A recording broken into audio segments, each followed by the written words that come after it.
এমন একটা ইবাদত যে অন্যান্য ইবাদত সলাতের উপরে নির্ভর করে। যদি সলাত কবুল হয় তাহলে অন্য ইবাদত কবুল হবে, আর যদি সলাত কবুল না হয় তাহলে অন্য ইবাদত কবুল হবে না। এত ব্যতিক্রম সলাত ইবাদত যে কোনো প্রকার সমস্যা মানে না। হজ মানে এবছর হজে না গিয়ে সামনে বার যান, সমস্যা নেই, অথচ হজ ফরজ। জাকাত মানে সমস্যা মানে 20 দিন আগেই জাকাত দিয়ে দেন, 20 দিন পরে দেন, সমস্যা নেই। সিয়াম রোজা এখনো অসুস্থ পরে করেন। কিন্তু সলাত এমন একটা ইবাদত এরকম কোনো সমস্যা মানুষের মানে না। অজু করে সলাত আদায় করতে হয়, পানি নেই তো তায়াম্মুম করে করেন, মাটি নেই তো অজু তায়াম্মুম ছাড়াই সলাত আদায় করেন। কেবলার দিকে মুখ করে সলাত আদায় করতে হয় তো কেবলা বোঝা যায় না, তো কেবলা ছাড়াই সলাত আদায় করেন। পরিষ্কার কাপড়ে সলাত আদায় করতে হয়, পরিষ্কার কাপড় নেই তো যেই কাপড়ে পেশাব পায়খানা লেগা আছে তাতেই পরেন। পরিষ্কার অপরিষ্কার কোনো কাপড়ই নাই, কারণবশত আপনি উলঙ্গ আছেন, এই অবস্থাতেই পড়েন।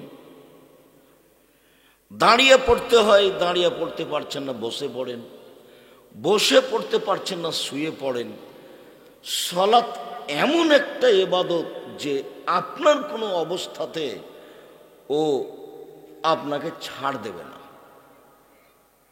এরপরেও সলাত ইবাদতের নেকি যত ভারী, সদাচরণের নেকি তার থেকে 1000 গুণ বেশি ভারী। সদাচরণ কি জিনিস? ইবাদতের জগতে সবচেয়ে দামি ইবাদত হলো সিয়াম, রোজা। এক ভিন্ন ইবাদত, সারাদিন না খেয়ে থাকলেই সবচেয়ে দামি ইবাদত হয়। এরপরেও এর নেকি ফলাফল যত ভারী, সদাচরণের ফলাফল তার চেয়ে অনেক অনেক অনেক বেশি ভারী। সদাচরণের নেকি মোমেন পুরুষ নারীর দাঁড়ি পাল্লাই সবচেয়ে ভারী নেকি।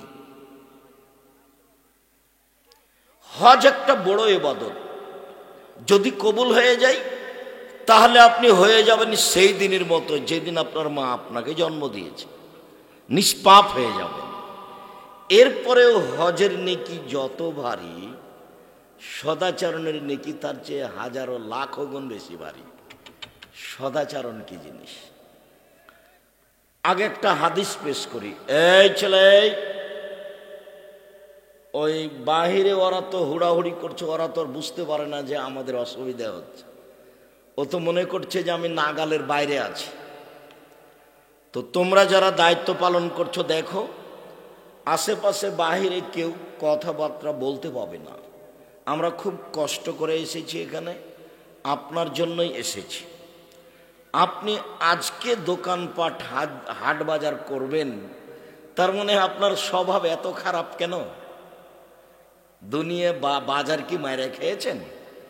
আজকে জিলাপি কিনতে হবে, এখন আজকে জিনিস কিনতে হবে। আসলেই কি আপনার কাছে ভালো চাল চলন আছে? এইটাই কি ভালো? এটা হলো নোংরা ঘৃণিত স্বভাব। আমি কথা বলছি, আপনি বাজারে ঘুরছেন, কথা বলছেন, মানে আপনার একটু লজ্জাবোধ হয় না কেন? ইতস্তবোধ হয় না কেন? আপনাকে একটু খারাপ লাগে না কেন? খারাপ লাগা উচিত। আপনি নিজেকে মানুষ মনে করবেন, তাহলে তো আপনি চলে আসতে পারবেন। আপনি নিজেকে গরু ছাগল পশু প্রাণীর মতো মনে করছেন কেন? আপনি বলবেন আমি একজন হুঁশিয়ার মানুষ। আব্দুর রাজ্জাক সাহেব এসেছেন, এখন এগুলো থাক, গিয়ে সামনে বস, এইভাবে বলেন নিজেকে। আবু দারদা রাদিয়াল্লাহু তাআলা আনহু বলেন, রাসূল সাল্লাল্লাহু আলাইহি ওয়াসাল্লাম বলেছেন, ইন্না আফকালা শাইইন ইদাউ ফি মিজানিল মুমিন ইয়াউমাল কিয়ামা খুলুকুন হাসান। বিচারের মাঠে মোমেন পুরুষ নারীর নেকির পাল্লায় সবচেয়ে যেটা ভারী নেকি রাখা হবে সেটা হলো ভালো আচরণ, চাল চলন, ভালো চাল চলন, সদাচরণ। এই সদাচরণের নেকিটা হবে সবচেয়ে ভারী। মানুষের পাপ নেকি ওজন হবে, তবে সবার হবে না। হিন্দুদের পাপ নেকি ওজন হবে না, কেন? নেকি তো নেই। ইহুদিদের পাপ নেকি ওজন হবে না, কেন? নেকি নেই, সেজন্য এক পাল্লা দিয়ে কি আর হয়? গাইবান্ধা গোবিন্দগঞ্জের লোকেরা কাজে যখন যায় তখন দুই পাল্লার একটা বাহু কাঁধে করে নিয়ে যায়, দুই পাল্লাতেই কিছু থাকে। ফিরে আসার সময়তে সব ধান টান তো জমিনে বপন করেছে, তো এখন একটা ছোট্ট ছেলে গেছে, তো সেই ছোট্ট ছেলেটাকে এখন বাহুকে বানে করে নিয়ে আসবে কাঁধে করে। তো কি করেছে? ছোট্ট বাচ্চাটাকে একদিকে দিয়েছে আর একদিকে মাটি চাপিয়েছে। বুঝা গেল কথা কি? তার মানে ভারসাম্য না থাকলে ওটা নিয়ে আসা যাবে না। তো এখন দাঁড়ি পাল্লা যে হবে, তো দুই দিকে জিনিস না থাকলে হবে? ইহুদিদের কোনো নেকি নেই, যার কারণে ওদের পাপ নেকি ওজন হবে না। খ্রিস্টানদের কোনো নেকি নাই, যার কারণে তাদের পাপ নেকি ওজন হবে না। মুসলমান হওয়ার পরেও যাদের আকীদা বিশ্বাসের ত্রুটি, যারা আয়েশা রাদিয়াল্লাহু তাআলা আনহাকে গালি দেয়, যারা ওমর রাদিয়াল্লাহু তাআলা আনহুকে গালি দেয়, যারা আবু বকর সিদ্দিক রাদিয়াল্লাহু তাআলা আনহুকে গালি দেয়, আরো যারা এরকম কথা বলে শিয়া কাদিয়ানি, এদের পাপ নেকি ওজন হবে না। এদের ব্যাপারে আল্লাহ বলেছেন, ইউখাযু বিন নাওয়াসি ওয়াল আকদাম, ওদের মুখ, সম্মুখ ভাগ এবং পা ধরে জাহান্নামে নিক্ষেপ করা হবে, ওদের পাপ নেকির ওজন হবে না। তো যাদের পাপ নেকি ওজন হবে, দুই পাল্লাতে উঠবে, এক পাল্লায় পাপ আর এক পাল্লায় নেকি। আল্লাহ তাআলা বলছেন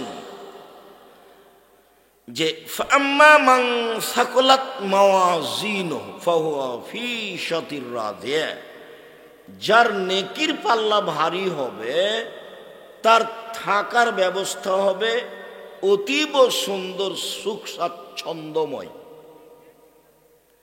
ওয়া মান খাফফাত মাওয়াজিনুহু ফাউম্মুহু হাবিয়া, আর যার নেকির পাল্লা হালকা হয়ে যাবে, পাপের পাল্লা ভারী হবে, তার থাকার জায়গা হবে অতীব গভীর গহ্বর, হাবিয়া, জাহান্নাম। ও মাদ্রাকা মাহিয়া, মুহাম্মদ সাল্লাল্লাহু আলাইহি ওয়াসাল্লাম আপনি কি বলতে পারেন হাবিয়া নামক জাহান্নামটি কি? তারপরে আল্লাহ বলছেন তা হচ্ছে নারুন হামিয়া, জ্বলন্ত উত্তপ্ত আগুন। মানে পাপ নেকি ওজন হবে। তো মোমেন পুরুষ নারীর নেকির পাল্লায় যত নেকি চাপানো হবে, হজের, তাসবিহ তাহলিলের, জিকির আজকারের, কোরআন তেলাওয়াতের, সলাতের, দানের, সব নেকি নেকির পাল্লাতে দেওয়া হবে। তো যেটা সবচেয়ে ভারী নেকি হিসাবে পাল্লাতে দেওয়া হবে, সেটা কিসের নেকি? সদাচরণ। সদাচরণ কি জিনিস? এই কোনো খাওয়ার জিনিস নাকি? ভালো কথা, ভালো আচরণের নাম সদাচরণ। লোকে বলে ছেলেটা খুব ভালো, ছেলেটা খুব ভালো, ছেলেটার চালচলন এত ভালো, এদের সদাচরণ। মানুষেরা বলে দুনিয়ার বদ, শয়তান, দুনিয়ার বদ, ওর মুখের ভাষাই খারাপ, ও দোমুখা, ওর কথা বলো না তো। এই যে অসৎ আচরণ, এর একটা বাস্তব দেখাই। আপনাদের যেখানে রাস্তা পাকা শুরু হয়েছে, ওখানে একটা অটো আছে, তো আপনি অটোতে বসে আছেন। আমি গিয়ে অটোতে উঠতেই ছেলেটা অটোটা টান দিয়েছে। তখন আমি ধাক্কা খেয়ে আপনার মুখের উপরে পড়ে গেছি। তখন আপনি আমাকে বলছেন বসেন বসেন, কোনো সমস্যা নেই, বসেন বসেন, কোনো সমস্যা নেই। এটা হলো একটা আচরণ।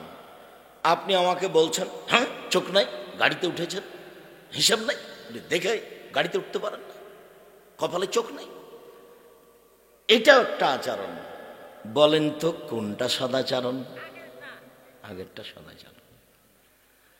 আজকের পরে থেকে নিয়ে কোনোদিন দাপট দেখিয়ে, ক্ষমতা দেখিয়ে কোনো কাজ করা হবে না। স্বভাব খারাপ করে কোনো কাজ করা হবে না। বলছে লোকটার স্বভাবই খারাপ, বলছে লোকটা মানুষই নয়, এরকম আচরণ করা হবে না। দলীয় দাপটে কিছু করবেন না জীবনে। ১৫০০ বছর পর জুলুম করার পরেও ফেরাউন ডুবে গেছে। তো ১৫০০ বছর জুলুম করেছে, তখন মানুষে মনে করেছে যে এর মনে হয় মরণ হবে না। আপনারা কয়েক বছরই বিরক্ত হয়ে গেলেন, তখন আপনাদের নেত্রীর সময়সীমা হলো মাত্র ৪৫ মিনিট। কয় মিনিট? মাত্র ৪৫ মিনিট। জুলুম করে, ক্ষমতা দেখিয়ে, দাপট দেখিয়ে ২ দিন বেঁচে থেকে লাভ নেই, দরকার নেই। মুনাফেকি করে, গাদ্দারি করে, বিশ্বাসঘাতকতা করে, মানুষের ক্ষতি করে, মানুষকে কষ্ট দিয়ে ২ দিন বেঁচে থেকে লাভ নেই। জমিদারি থাকলে ভদ্রতা বজায় দেখে জমিদারি করব, ব্যবসা করলে বড় থেকে বড়, ছোট থেকে ছোট ব্যবসা করব, নইলে দিন মজুরি করে খাবো। সারাদিন মানুষের কাজ করব, বিকালে টাকা পাবো, বাস ৫ ওয়াক্ত সালাত আদায় করব। আব্দুর রাজ্জাক সাহেব বলেছেন ১ ৫ ওয়াক্ত সালাত, ২ হালাল রুজি, ৩ কোরআন তেলাওয়াত, ৪ দুইজন যেখানে বসে আছে সেখানে বসা হবে না, আড্ডা পিটা নিষেধ, বাস জীবন শেষ। এই তো, এই ছাড়া আর আমি কিছু করতে রাজি নই। এইভাবে জীবিকা নির্বাহ করতে হবে। ক্ষমতা দেখাতে হবে, সময় বেশি নয়, অল্প। বারবার একটা কথা আঘাত করছে মাথায়, এটা তো বগুড়া, তারপরেও যেহেতু গাইবান্ধার পাশে, কাজেই কথাটা বলা ভালো। বৃহত্তর রংপুর মানে রংপুর, দিনাজপুর, লালমনিরহাট, নীলফামারী, কুড়িগ্রাম, পঞ্চগড়, ঠাকুরগাঁ, গাইবান্ধা, জয়পুরহাট, বগুড়া, এইসব ডিস্ট্রিক্টের 3টে আচরণ অন্য অন্য জেলার চেয়ে খারাপ। ১,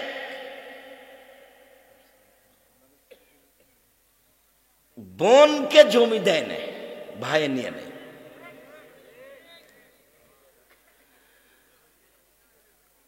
তা আমি বললাম আচ্ছা বলো তো, তোমার দাদা 15 শতক জমি রেখে মারা গেছে, তো তোমার বাপ নিবে 10 শতক আর তোমার ফুফু নিবে 5 শতক, তো তোমার বাপ সকালে নিবে আর তোমার ফুফু বিকেলে নিবে, হুকুম এরকম না একসাথে?